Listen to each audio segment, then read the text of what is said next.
Mom, paid entirely by me. But Blake's parents contributed nothing, I say, despite what you let them believe. Color climbs her neck. I never said, you didn't correct. The doorbell again, relentless, masculine. Blake. I don't move. Not yet. I slide the next folder forward. Education. Private school when our district failed you. SAT tutoring. Northeastern tuition. BU law. Receipts fan like playing cards, all hearts. I place a loan satisfaction letter on top. The loans, not paid by Mr. Prescott, paid by me, from a fund your grandfather started for you. Her eyes skid away. He told Blake, he lied. Or Blake did. You never asked. Knuckles on wood, harder. The door shakes with eagerness to help, to fix, to control the narrative back into place. One more, I say, and pull the deed. She stares at the page as if the ink could rearrange itself by will. Why is your name on our house? Because it's mine. I keep my voice gentle and firm as a hand at a child's back. It was your grandfather's. He left it to me. I let you and Blake move in and plan to sign it over as a wedding gift. I never charged rent, never asked you to pay taxes or insurance. Her lip trembles. We just renovated the kitchen. With a $45,000 loan from me. I thought you didn't think. The doorbell becomes pounding. I go. Blake stands there handsome and frightened, his parents behind him in the gleaming SUV, Victoria's mouth a hard, expensive line, Richard unreadable. Sophia, Blake starts, voice soft, like speaking to a witness. The venue called. It's canceled, I say. Come in. They cross my living room like tourists cataloging scarcity. The worn sofa, the photographs crowded on one wall, the dent in the side table from a toddler's stage 1 tantrum years ago. My kitchen smells like coffee and decisions. Amber doesn't look at them. She looks at the paper that has broken her life into columns. Amber! Blake steps closer, alarmed. What's wrong? She's selling our house, she whispers. Then louder, desperate. It was never ours. Victoria's head tilts toward the deed. But we were told. You were told what you wanted to hear, I say. Blake turns to me. Mrs. Carter, we can fix the wedding. We can... No. Richard bristles. There are 200 guests. This is an overreaction. Is it? I slide the wedding folder to him. He scans, jaw tightening at the sums. Numbers refuse to be gaslit. Blake looks at Amber. You said your mom could only contribute a token amount. Amber's mouth opens. Nothing comes out. I point to the final folder. This isn't punishment, I tell them. It's a boundary you asked for, Amber. You told me to disappear. I'm honoring your request. Silence. The kind that feels like a cliff edge. What happens now? Blake asks, voice thinner. The house is being sold to a cash buyer, closing Monday. You have until 5 p.m. tomorrow to remove your belongings. Anything left will be donated. Amber lurches to her feet. You can't just... Where are we supposed to go? You'll figure it out, I say, hearing my own past in her present. Victoria's eyes flicker. Sympathy, annoyance, calculation, all three in expensive mascara.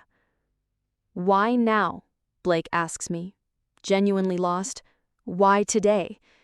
Because last night your fiancé told me I was the worst mother anyone could have. She asked me to disappear. She gave me permission to stop saving her. Amber makes a sound like breaking glass. No one speaks. There's nothing left to negotiate when a story runs out of lies. I gather the folders and stack them calmly. I have a noon appointment. I'll need my table back. Blake steps away. Richard clears his throat, pride scraped raw. Victoria studies my face as if memorizing a rival's method. Amber doesn't move. I walk to the doorway with the bag I packed at sunrise. Lock up when you leave, I tell them. Amber, take the documents. They're yours. She doesn't touch them. On the porch, the day is sharp and bright, air so clean it hurts. I descend the steps and feel something shift inside me, a heavy gear lifting from its track. I unlock my car, my phone vibrates in my pocket again, a life tugging at my sleeve. But for once, I don't look. The engine turns, simple, mechanical, yes. As I pull away, the country club banners still hang on street lamps, satin ribbons spilling from their mouths like tongues. A flock of grackles explodes from a tree as if shot from a cannon. By the time I reach the law office, the world has stopped shaking. My pen is steady, the papers are warm from the printer when I sign them, my name looping where my father's once looped, ink drying on a decision. When the last signature is done, Jonathan looks up. Concern sits kindly in the lines around his eyes. "Are you all right, Sophia?" I consider. Not a polite question, a real one. "I'm in motion," I say. He nods, the way decent men nod at women who have finally stopped apologizing. Outside, the sun is hard white, the kind that shows every flaw and blesses it anyway. I stand in it until my shoulders unclench, then I lift my phone and at last call the planner back. "Margaret?" "Yes. Confirm cancellation emails, issue payments, and please, send a note to the quartet. They were lovely at the rehearsal." Sure," she stammers.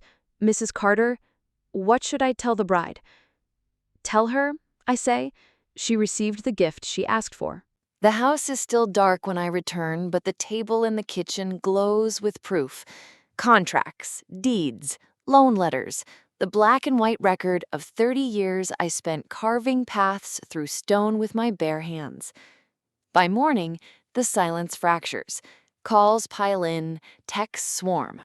Amber's fury sings through the phone in escalating notes. 7:04 a.m. "Mom, the hairstylist needs to confirm your time." 7:22 a.m. "Are you seriously ignoring me?" 9:15 a.m. "This is ridiculous. Answer your phone." 2:17 a.m. "Fine. Be at the venue by 10 or I will never forgive you." Forgive. As if she were the one wronged. I don't answer. Instead, I pack. Jeans, flats, sweater, the practical skin of someone who isn't attending a wedding, but orchestrating an ending. By the time I finish, the kitchen table looks like an evidence board in a detective's office. Every lie strung to its source, every assumption nailed down with receipts. My father would have approved. People argue with stories, but not with numbers. The knock. It comes at 9:47. Relentless, shaking the frame. Amber. She storms in before I can step aside, the expensive scent of her perfume cutting through my small house like a knife. "What the hell are you doing?" Her eyes flash like a cornered animal's. "The caterer says you canceled. Margaret says you're refusing calls. Is this some kind of sick test?" "The wedding is canceled," I repeat, calm as a surgeon. No, you don't get to decide that." "I already did." She turns, pacing the room, her phone glued to her hand. "I'll call Blake, we'll fix this." "You won't," I answer, motioning to the table. "Sit." Shock stiffens her legs, but she sits. Maybe it's my voice, steady in a way it hasn't been since she was a child. "This is everything," I tell her, sliding the first folder across. Wedding contracts. Every dime paid by me. $78,452.36. Her mouth opens, then closes. "You let the Prescotts believe they were financing this. You let Blake believe his parents carried you. That's a lie, Amber." Her throat works. She doesn't speak. The second folder. Education. Private school, college, law school, 2 decades of bills. "You believed Blake's father paid off your student loans?" I slide the final receipt forward. "That was me. I liquidated the last of my investments so you'd start your career debt-free." Her lips tremble. a war between outrage and shame. The third folder is the killing blow, the deed. She stares at the document as if it's written in a foreign language. Why is your name? Because it's my house. Your grandfather left it to me. I let you live there. I intended it as a wedding gift, but last night you asked me to disappear. So I am. I sold it this morning. You have until tomorrow evening to clear your things. No! She shakes her head, hair catching the light.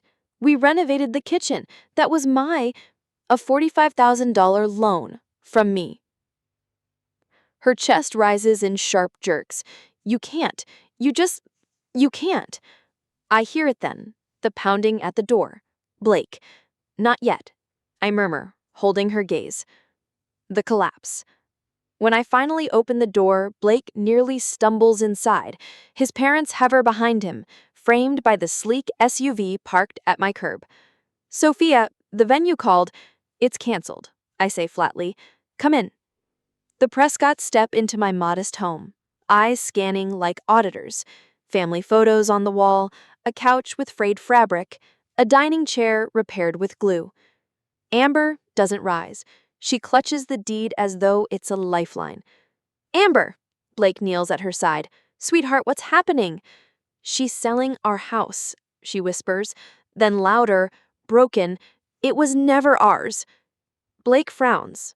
What do you mean? Victoria leans in, eyes narrowing at the document in her hand. This says Sophia Carter, not you. Amber's voice shakes. I never said, I just didn't correct. You encouraged it, I interject. Richard bristles, his baritone heavy with authority. Canceling a 200-guest wedding over a family spat? Overreaction. Is it? I push the first folder across the table. Contracts, payments, all me. He scans them, jaw tightening. The numbers add up, he mutters. Blake looks at Amber, betrayal dawning. You told me. She lied, Victoria hisses, venom sweetened with triumph. Amber flinches. Blake turns to me. Why now? Because last night, she gave me permission. She told me I was the worst mother alive. She told me to disappear. So I am. I'm giving her exactly what she asked for. The kitchen falls silent. Even the Prescotts have no script for this scene. Amber's diamond ring flashes as her hands clench the deed, but it looks less like victory now, more like a shackle. I stand. I have somewhere to be. Amber, the documents are yours. They tell the story better than I can. None of them move as I take my bag and walk out. The morning air burns fresh, cruelly alive. I breathe it in. The stage is empty. The performance is over. And for the first time in 30 years, I am not the one cleaning up the mess. Crystal glasses chime, forks rest midair, conversation snaps like a string. You want to give me a present? Get out of my life. You're the worst mother anyone could ever have. The words slice the country club dining room clean in half. Servers freeze with silver pitchers tilted. Champagne holds its breath mid-pour. A violinist stops in the first note of At Last, bow suspended over silence. I keep my hands on the seating chart. Paper trembles, not from air conditioning, me. I make my mouth form her name. Amber, let's step outside and talk. There's nothing to talk about, she hisses. Mascara perfect, lipstick perfect, rage immaculate. You always do this. Control everything, embarrass me. I moved Grandma Helen away from the band because of her hearing aids. Stop. This is my wedding. Mine. Blake shifts beside her. His jaw works. He doesn't speak. His mother, Victoria, pinches linen to her lips with the satisfaction of a woman whose suspicions just got gift-wrapped. Amber, I say, aware of heads turning. I want what's best for everyone. What's best? She laughs without warmth. What's best would be if you disappeared. The hum in the room dies. Glass clinks somewhere far away and then doesn't. Victoria's eyes gleam. The planner, Margaret, trimmed and precise, recalculates the color palette of crisis. I breathe once. If that's how you feel, I'll get some air. I walk out with my back straight, my face composed, the way I did at parent-teacher conferences when a teacher used the word willful and meant, "Your kid scares me." Only in the ladies' lounge do I sit, fingers pressed white against velvet. In the mirror, silver streak hair in a practical bob, department store dress I spent hours choosing. Not glamorous, not a charity case, not the worst mother alive. My phone buzzes. Amber, where did you go? Planner needs your entrance timing. Amber, answer your phone. Amber, Mom. No apology. No, I didn't mean it. Just logistics. I text, not feeling well. Going to home to rest. Everything will be fine. Outside, magnolias shine like polished bone. I drive the slow, careful way people drive after a car accident when they're not wounded, but their insides are new. Streetlights roll over the windshield like waves. By the time I reach my kitchen, the house hums with the old familiar. Laundry room door holding my mother of the bride dress, guest book I hand-stitched, a clear bin labeled wedding emergency, fashion tape, aspirin, Band-Aids, breath mints, safety pins, a kit for saving other people. Her words circle like sharks. Worst mother, disappear. A thought surfaces. I don't push it away. I open my laptop. The night becomes the kind where lamps burn down to nubs and time turns thin. I pull files from the cabinet my father, accountant, keeper of proof, taught me to tend. Deeds, bank statements, vendor contracts with highlighted clauses. I stack truth in tidy towers. Numbers behave, people don't. At 1:12 a.m., my phone lights the counter and angry bursts.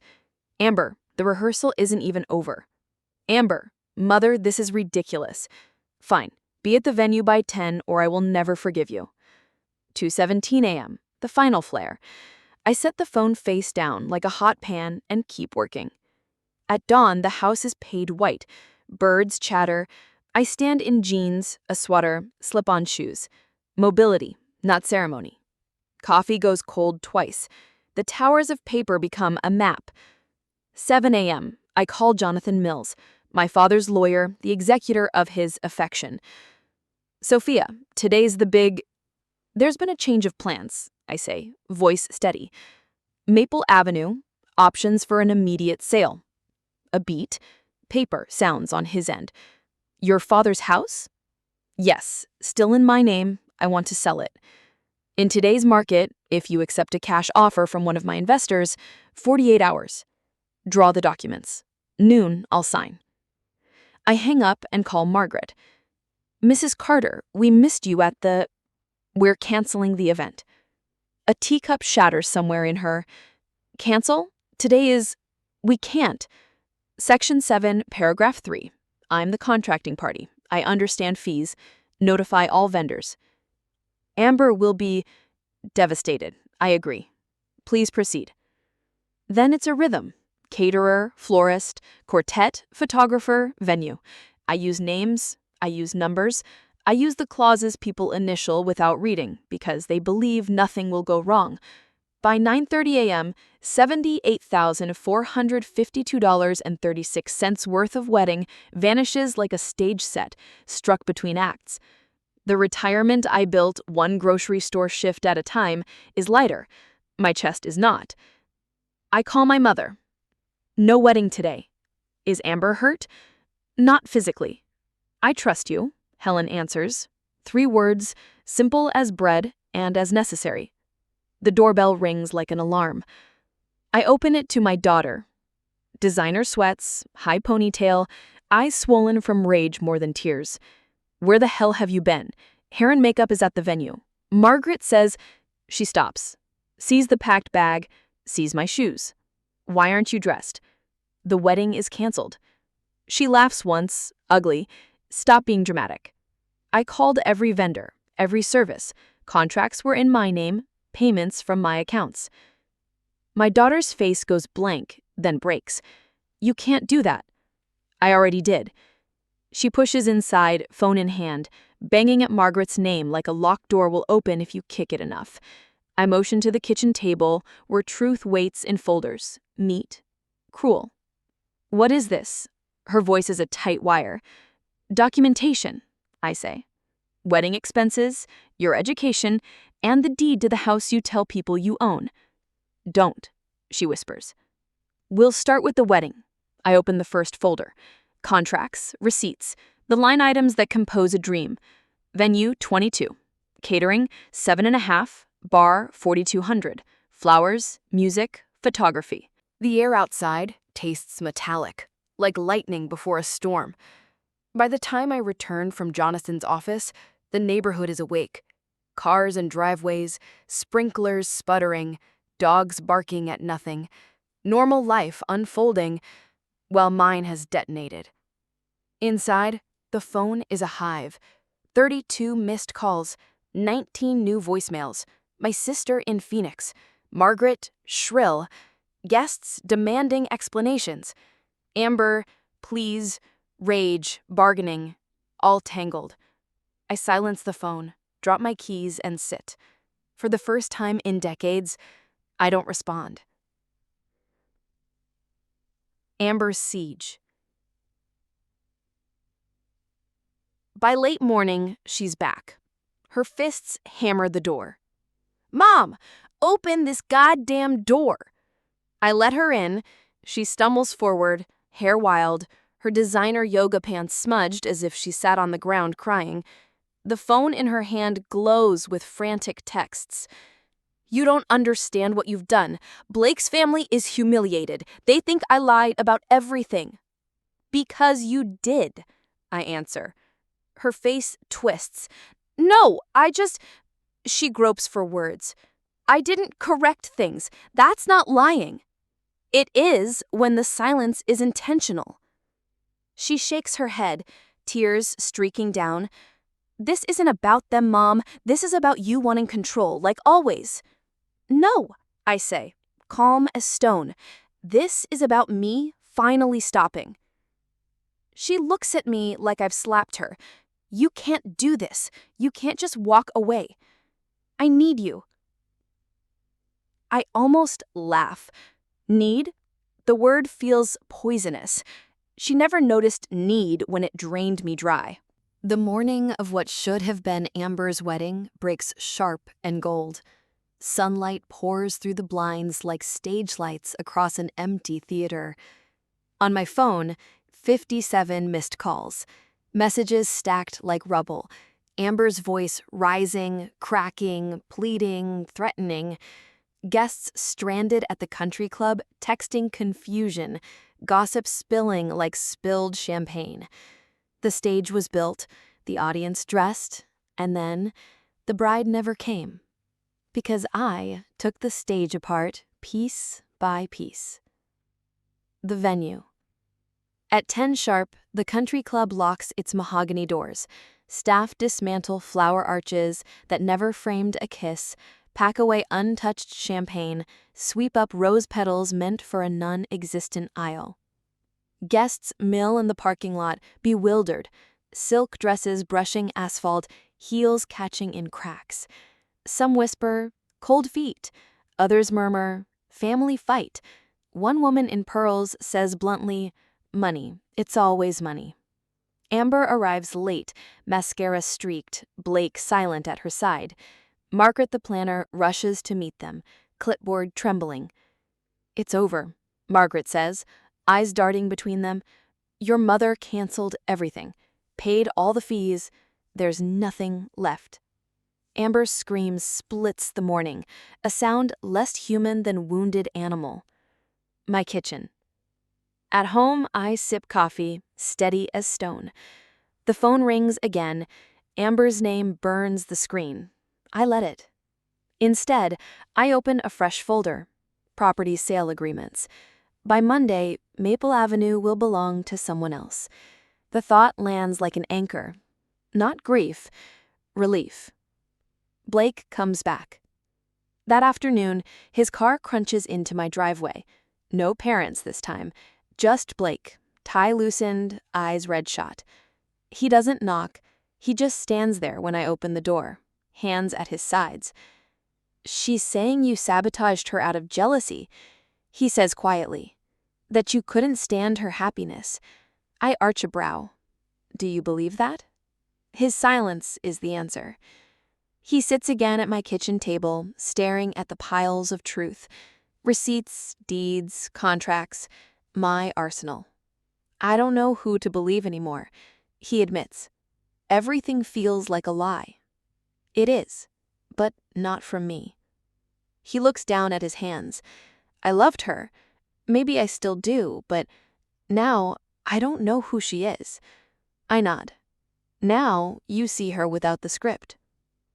Amber's visit. Night falls. She comes, alone. Her knock is frantic. I open the door. She's still in the ruined bridal robe, sequins missing, hair falling out of pens, mascara turned to war paint. "Mom," she gasps, "please, fix this. Call them back. We can reschedule. We can—" No. Her voice shatters. "Do you want me to lose everything? Blake? His family? My life?" "You already did," I whisper. She falls against the doorframe, sobbing. "I didn't mean it. I didn't mean what I said last night." "Yes, you did." She shakes her head, wild. "I was angry. I wanted everything perfect. You embarrassed me." I cut her off. "No, Amber. You embarrassed yourself." Her tears freeze. Her eyes sharpen, glass hard. "I hate you." I know. For a moment, she looks 12 again, small and terrified, waiting for me to fix everything. But I don't move. Finally, she stumbles back into the night, swallowed by shadows and silence. The end of day. I wash the mug I used that morning. I place it in the rack. The house is quiet, almost holy. Somewhere in town, gossip spreads like wildfire. The story of the canceled wedding will circle for years. But here, in my modest kitchen, I feel only one thing: freedom. The next day, the town hums with scandal. The country club whispers louder than the clinking of glasses. Everyone knows. Everyone has an opinion. I walk into the grocery store for milk and feel eyes cling to me like static. Pity, judgment, a few flashes of admiration, quickly hidden. The story is already folklore. The bride abandoned, the mother vanished, the wedding that never was. I move through it like a ghost, basket in hand. Amber at the Prescotts. She doesn't come home. Instead, she hides in the Prescotts' guest house, curtains drawn. Blake's mother feeds her pity and poison in equal measure. Richard busies himself with damage control, calling vendors, attorneys, anyone who might salvage the family's public dignity. Blake, though, is restless. Neighbors see him driving at night, circling the neighborhood, smoking on porches he never used to. The cracks widen. My mother's arrival. That evening, Helen comes over, 83 years old, slow but sharp. She lowers herself into my porch chair with a sigh of old bones and sharper wisdom. "Well," she says, "you finally cut the cord." I laugh, bitter. "Cut it with a chainsaw." She studies me, eyes clear. "She told you to disappear. You listened. Nothing cruel about that. Just overdue." I called me the worst mother anyone could have. The words still sting like fresh burns. She snorts. "I've seen worst. Drunk women who leave babies in cars, mothers who sell food stamps for pills. You worked 2 jobs and gave her everything. Don't confuse spoiled for wounded." Her bluntness cracks something in me. Tears I didn't plan spill hot and fast. She pats my hand, gnarled fingers warm. "Pain means you're alive, but so does peace. Remember that." Blake returns. At dusk, headlights cut across my driveway. Blake again. He steps out slowly, shoulders sagging, a man aged overnight. "Mrs. Carter, can I sit?" Helen eyes him like a hawk, but rises. "I'll make tea." She disappears inside. Blake lowers himself into the chair beside me. Silence hangs until he speaks. "Amber hasn't stopped crying. She says you ruined her life." "Did I?" He stares out at the street. No. She ruined her own.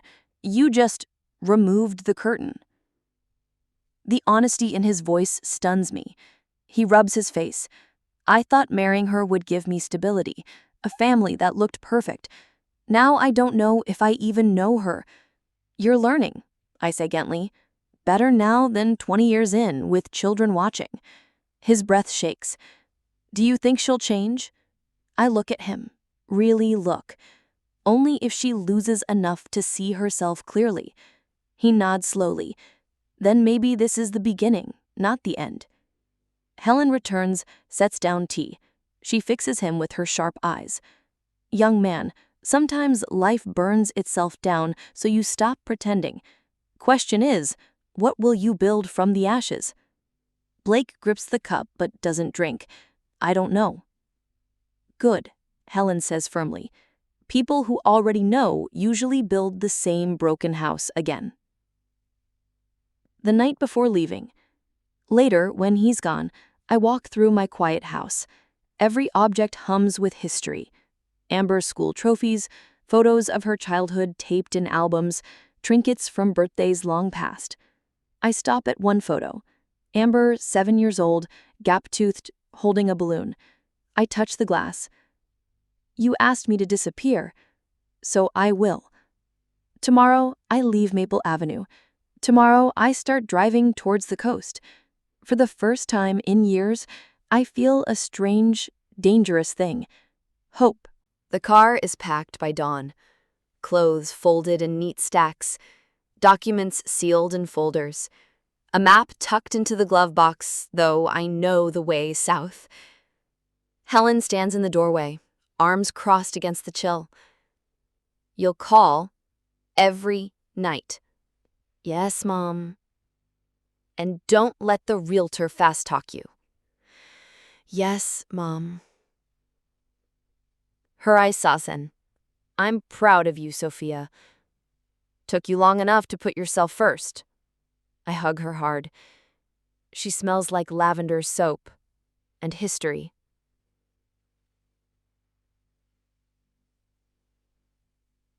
The house.